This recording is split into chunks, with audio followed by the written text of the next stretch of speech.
салом тамошобинони гиромӣ, хулосаи хабарҳои муҳими 22 апрели тоҷикистонро аз пойгоҳи хабари бомдод бароятон пешкаш мекунем. шурӯъ мекунем аз як нигоҳи кӯтоҳ ба сархати хабари муҳими рӯз дар ин барнома. моҷарои атрофи аблаваи донишҷӯ ва узви созмони авангард. манбаъ: дар хоруғ машқҳои тактикӣ ҷараён дорад, на тайёрӣ ба амалиёт. як зодаи тоҷикистон ба куштори продюсери шинохтаи рус айбдор мешавад. кумитаи ҳолатҳои фавқулода хатари омадани сел то охири ҳафта боқӣ мемонад. 93% аҳолии калонсоли тоҷикистон аз коронавирус эм карда шуданд. 5 қурбонии 3 садама марги 2 бародар дар роҳи душанбеи хуҷанд. боздошти як зан барои дуздӣ ба маблағи 160 000 сомонӣ. дучархадӯз дар душанбе бо кӯмаки видеои шаҳрвандон дастгир шуд. ва акнун тафсилоти хабарҳо. журналисти тоҷик Далери Эмомалӣ хабар дод ки Заробиддини Суннатулло, донишҷӯи соли дуюми риштаи забони англисии донишкадаи забонҳо ва узви созмони авангард, як гурӯҳи троллҳои марбут ба ӯбоб, раёсати мубориза бо ҷиноятҳои муташаккилонаи Вазорати корҳои дохилаи Тоҷикистон низ қурбони аблава шуда ва аз ҷониби кормандони милитсия ва комиссарияти ҳарбии ноҳияи Фирдавсии шаҳри Душанбе мавриди озору шиканҷа қарор гирифтааст. ба Заробиддин Суннатулло муяссар шудааст ки лаҳзаҳои бадрафтории кормандони милитсия ва комиссариятро сабт кунад. дар сабт дида мешавад ки нисбат ба ин ҷавони 19-солаи зодаи ноҳияи балҷувон аз алфози қабеҳтарин кор мебаранд ва гулӯяшро ба андозаи буғӣ мекунанд ки ӯ ба нолиш медарояд ки куштед маро. Заробиддин мегӯяд дар як нонвойхона дар бозори Саховат ҳам кор мекунад ва субҳи 20 апрел вақте ки ӯ дар ҷои кораш дарсҳои худро тайёр мекард, кормандони милитсия ва комиссарияти ҳарбии ноҳияи Фирдавсӣ зада ба он ҷо дар омаданд ва ӯро маҷбуран бо худ бурданд. ин ҷавон мегӯяд ҳарчанд гуфт ки донишҷӯ аст, ӯро бо зӯрӣ кашола карда бурданд. Заробиддин мегӯяд дар роҳ ба комиссарият ӯро на фақат зери борони даштномҳои қабеҳ қарор доданд, балки ӯро ҳам заданду ҳам гулӯяшро буғӣ карданд. ӯ мегӯяд ҳамаи даштному ақоратҳои аблавачиёнро сабт кардааст. дар ҳамин ҳол гурӯҳи авангард рӯзи 22 апрел дар саҳифааш дар фейсбук изҳор дошт ки Заробиддини Суннатулло узви гурӯҳи ҷавонони авангард набуда, ба гурӯҳи мо ягон робита надошт ва надорад. авангард гуфт муаллиф Далери Эмомалӣ ба хотири ҷалби тамошобинони бештар иддаои ин ҷавонро дар бораи гӯё узви ин гурӯҳ буданаш дар сарлавҳаи видео ҳам истифода бурда, ӯро ҳамчун узви авангард муаррифӣ кардааст. дар ҳар мавсими даъвати ҳарбӣ аз ҳисоби ҷавонони гурӯҳи авангард даҳҳо ва ҳатто садҳо нафар ба сафи қувваҳои мусаллаҳи кишвар пайваст шуда мардонавор хизмат намуда истоданд. аъзои гурӯҳи ҷавонони авангард ниёз ба аблава ё маҷбуран мисли тарсуҳо ба сафи қувваҳои мусаллаҳ рафтанро надоранд, чунки онҳо дар гурӯҳи ҷавонони авангард аллакай мактаби мардонагию ватандӯстиро дар паҳлӯи кормандони ҳифзи ҳуқуқ гузашта дар ҳар лаҳза омодаи ҳифзи марзу буми ватан мебошанд, иддао кардааст авангард дар изҳороташ. ҳар мавсими даъват ба артиш дар Тоҷикистон ҳамроҳ бо шикоятҳо аз аблава ё сарбошикор ҷараён мегирад. аблава як шайваи аслан ғайриқонунӣ аст ки кормандони комиссариятҳои ҳарбӣ ва мақомоти маҳаллӣ ҷавонони сину соли даъватиро дар кӯчаю бозорҳо дастгир карда ба хидмат мефиристанд. дар бисёр маврид хешу табори ҷавонони аблавашуда танҳо баъди чанд рӯз хабар меёбанд ки наздикони гумшудаашонро ба артиш бурданд.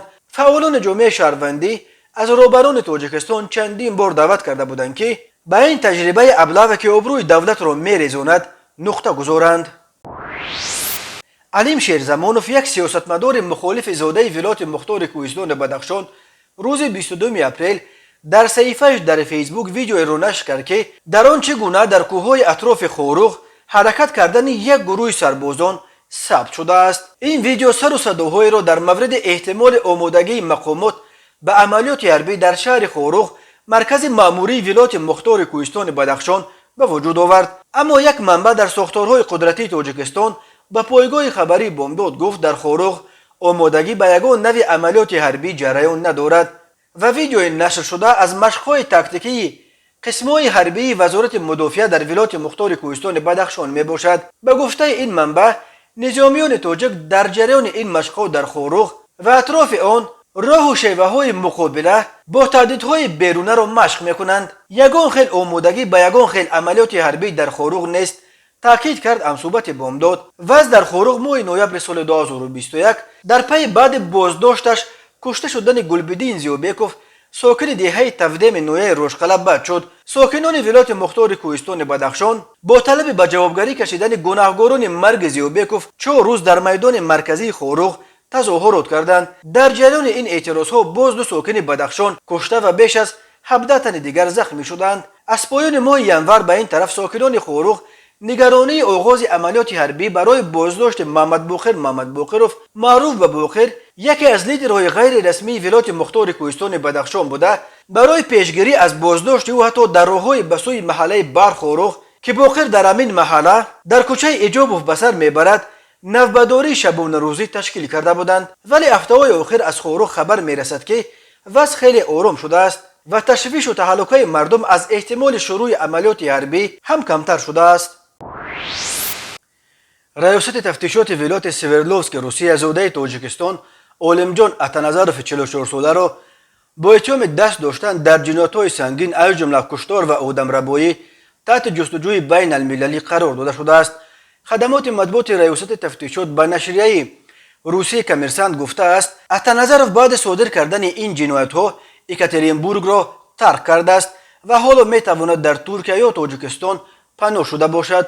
اتنظرف از جمله به آن ابدار می شود که ماه آگوست سال 2020 با مقصد تصرف پولهایش پرودیوسر شناخته والری پلاژنتسف را گروگان گرفته، کلید خانه او را گرفته است و خود پرودیوسر را کشته است. در صورت بازداشت و استردادش به روسیه به اتنظرف حبس عمرباد تهدید میکند. والری گاریلیخ سخنگوی پلیس ولایت سوردلوفسک گفت اتنظرف اول تحت جستجوی فدرالی و سپس تحت جستجوی بین المللی قرار داده شد. حالا برای جستجوی او کارمندان دفتر اینترپول در ولایت سوردلوفسک نیز دست به کار شدند با مقصد معاین کردن مکان بود و باش و به جوابگری قانونی کشیدن او. مجموعه چوربینی ها روی دست گرفته شدند. یک منبع آگاه نشریه محلی یک رو خبر داد که عالمجان اتنظرف بر اساس ماده 126 کودکس جنایتی روسیه به آدمربایی و بر اساس قسم دوم ماده 195 به آدمکشی عیبدار می شود. این منبع می گوید ماه آگوست سال 2020 اتنظرف و شریکش یوسوپوف تاجر و پرودیوسر مشهور آوازخوان‌های راکن رول و شانسون منطقه اورال والری پلاژنتسف 76 ساله را دزدیده شکنجه دادند و سپس کشتند. آنها کلید خانه او را گرفته جسدش را در کیلومتر 16 حلقه‌های اطراف شهر یکاترینبورگ در پشت تخته رکلام پنهان کردند. جسد را زنبوروخچین‌ها پیدا کردند. اتنظرف باشد توانست که به تاجیکستان فرار کند. به گفته این منبع سبب کشتن پلاژنتسف پول شده است. او یک شبکه مغازه تجهیزات الکترونی را میچرخاند و پرودیوسر چند آوازخوان شناخته از جمله خواننده شانسون الکساندر نوویکوف بود. والری پلاژنتسف بسیار وقت به قهوه‌خانه منگال واقع در کوچه خاخریاکوف میرفت و پولداری و پولچاشی او توجه 2 کارمند این قهوه‌خانه اتنظرف و یوسوپوف را به خود جلب کرده است. بنا به فرضیه تفتیشات آنها پلاژنتسف را به خوابگاه واقع در همسایگی قهوه‌خانه واقع در سراغه خاخریاکوف 102 برده دست و پایش را بسته قریب یک شبانه روز شکنجه دادند تا که در کجا پنهان کردن پولهایش را آشکار کند. در نهایت بعد کشتن پرودیوسر آنها کلید خانه‌اش را گرفته خانه‌اش را کوفت و کوف کردند ولی پولهایش را پیدا کردن نتوانستند. یک رو می نویسد جنایتکاران را با کمک سگ بوگیر آشکار کردند. نظر خود اتنظرف و یوسوپوف به اتهامات اعلام شده دسترس نیست. تماشابینان عزیز یادآور می‌شویم خلاصه مهمترین اخبار تاجیکستان را از پایگاه خبری بامداد تماشا دارید. برنامه را ادامه می‌دهیم. وزارت تندرستی تاجیکستان خبر داد که تا 20 اپریل در جمهوری 5,202,268 نفر یعنی 92.9% اهالی کلانسال کشور به واسطه یکم واکسیناسیون به ضد بیماری کرونا ویروس نو کووید 19 فرا گرفته شده 5,027,496 نفر یا خود 89.8% و 1,756,058 نفر یا 31.4% الکی با وایه سیوم مایکوبی شدند. وزارت گفت با مقصد امکانی ساکنان و پیشگیری بیماری کرونا ویروس به تاجیکستان تا امروز 14,516,060 وایه واکسین استرازنیکا، کروناواک، مدرنا، فایزر و سپوتنیک وی آورده شدند. همه این واکسینه ها توسط مکانیزم بین المللی کوواکس و کمک های بشردوستانه یعنی به صورت رایگان به تاجیکستان داده شدند. با قرار ستاد جمهوری مبارزه با کرونا ویروس از 3 ایول سال 2021 گرفتن واکسن ضد این بیماری برای تمام ساکنان سنشان از 18 بالا حتمی می باشد. شماره آن ساکنان تاجیکستان که باید حتما از کرونا ویروس واکسن بگیرند نزدیک 5.9 میلیون نفر تشکیل می‌دهد. وزارت تندرستی میگوید تدبیرهای اندیشیده شده در سمت مبارزه با ضد کرونا ویروس امکان دادند که از 15 مارس سال 2022 فعالیت گذرگاه‌های سرحد دولتی جمهوری تاجیکستان با جمهوری ازبکستان به حالت مقرری گذرانیده شود.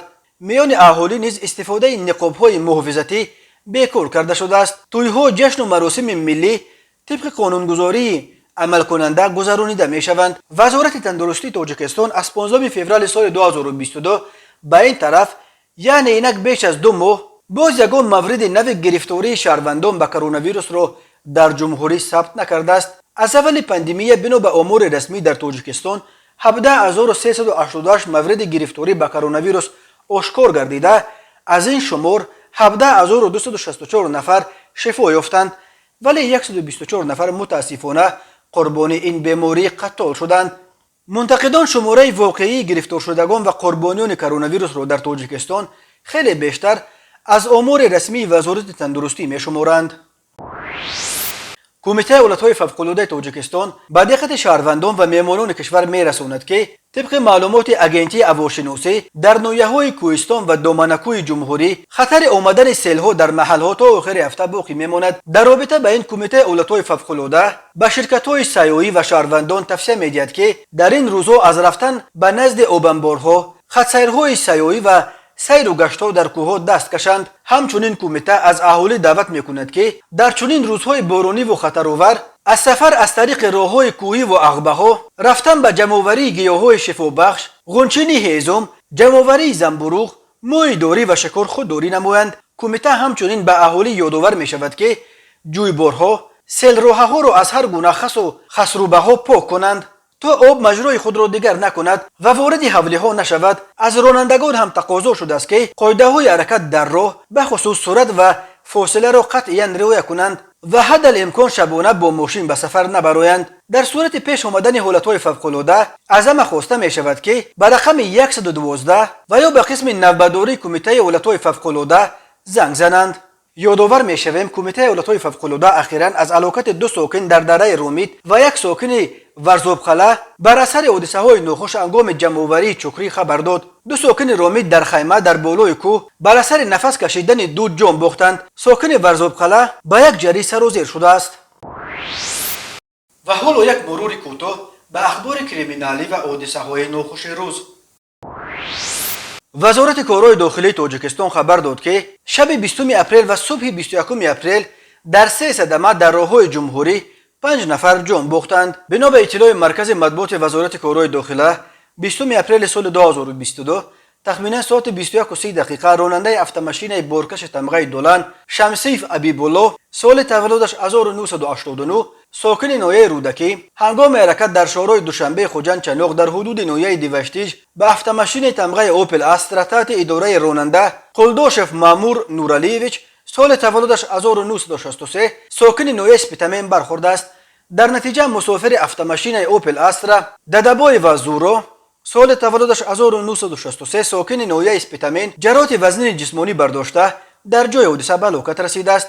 همین طریق صبح 21 اپریل سال 2022 تخمینا ساعت 08:15 راننده افت-ماشین تمغه اوپل استرا نصرالله طالب جان یونسوویچ سال تولدش 1990 ساکن شهر استرافشان هنگام حرکت از سمت ولایت سوغد به سمت شهر دوشنبه در کیلومتر 21 شهرهای دوشنبه خوجند از عهده اداره واسطه نقلیات نبرآمده به سمت مقابل حرکت را برآمده به افت-ماشین بارکش تمغه شکمن تحت اداره راننده اسرائیلوف سفر سال تولدش 1970 ساکن شهر ایسار برخورده است.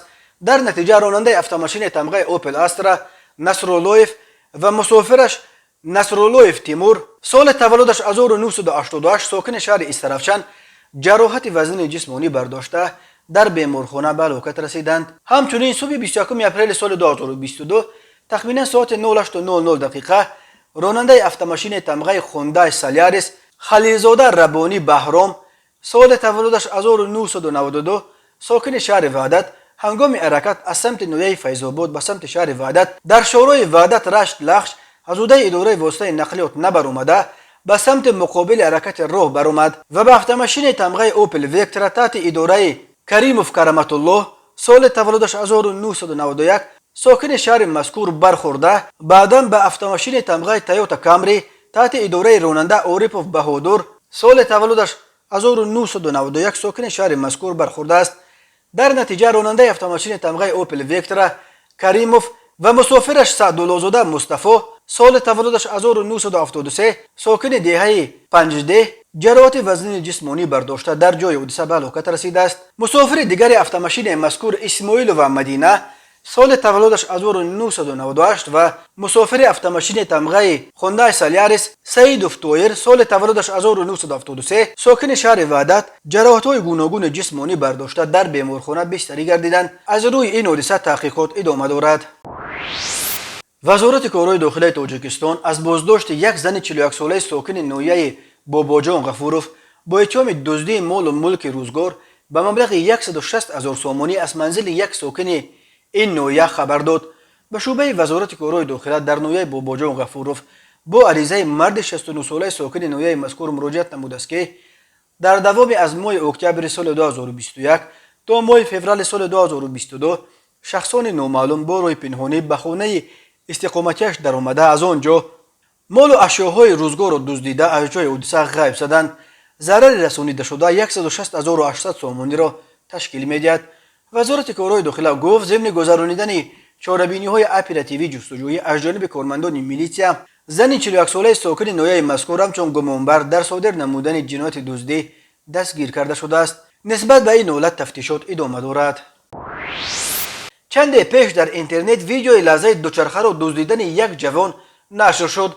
مرکز مطبوعات ریاست وزارت کارهای داخلی دوشنبه روز 22 اپریل خبر داد که کارمندان میلیس پایتخت تاجیکستان با کمک شهروندان توانستند این دزد را معین و دستگیر کرده یک سلسله جنایت‌های دزدی را آشکار کنند. بنا به اطلاع رسمی کارمندان میلیس معین کردند که جوان در نوار انعکاس یافته شهروند زویتوف رستم فرقاتوویچ سال تولدش 1995 استقامت کننده شهر دوشنبه کوچه فردوسی می باشد. در اطلاع گفته می شود ضمن پرسش و پیشبرد کارهای تفتیشاتی معین کرده شد که نامبرده در 3 حالت جنایت دزدی دست داشته دوچرخه‌های شهروندان را با روی پنهانی تصرف نموده است که در عموم به جبر دیدگان به مبلغ 6,000 سومانی ضرر رسانیده است. از جمله سانه 26 ژانویه سال 2022 او یک عدد دوچرخه ساکن پایتخت را از انبارخانه منزل استقامتیش واقع در کوچه میر که ارزشش 3,000 سومانی را تشکیل می‌دهد تصرف نموده از جای حادثه فرار کرده است. فعلا رستم زویتوف در حبس پیشکی قرار داشته. نسبت به او بر اساس ماده 244 کودکس جنایتی جمهوری تاجیکستان با اتهام دزدی پرونده جنایتی آغاز کرده شده است. به او بر اساس این بند قانون از 2 تا 5 سال زندان تهدید می‌کند. تماشابینان عزیز و گرامی، این بود مرور به خلاصه چند خبر مهم امروز تاجیکستان. خبر و گزارش‌های بیشتر از تاجیکستان و درباره تاجیکستان و اطراف آن را در سامانه پایگاه خبری بامداد در این نشانه پیگیری نمایید: www.bomdad.com. خوش باشید.